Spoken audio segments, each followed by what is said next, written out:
Zengo Wallet Review. Zengo Wallet is a popular cryptocurrency wallet known for its user-friendly interface, security features, and innovative keyless wallet system. It's designed for users looking for a simple and secure way to manage their cryptocurrency investments. Zengo is a non-custodial cryptocurrency wallet that uses advanced cryptography to eliminate the need for private keys. Instead, it leverages biometric authentication and threshold cryptography to securely manage your funds. This makes it an excellent choice for beginners and experienced crypto users alike. What am I about to say right now is just some of the key features that Zengo have.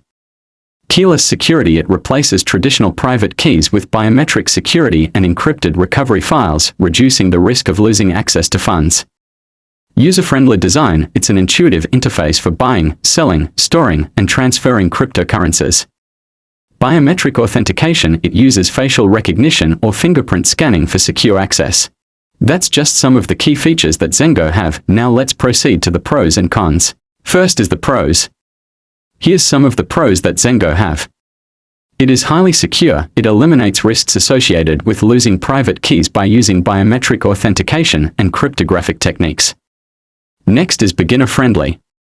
It is designed for ease of use, making it ideal for newcomers to cryptocurrency. And last is cross-device compatibility. It's available on both iOS and Android platforms with seamless syncing.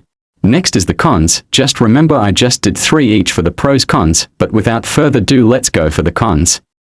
First is limited advanced features.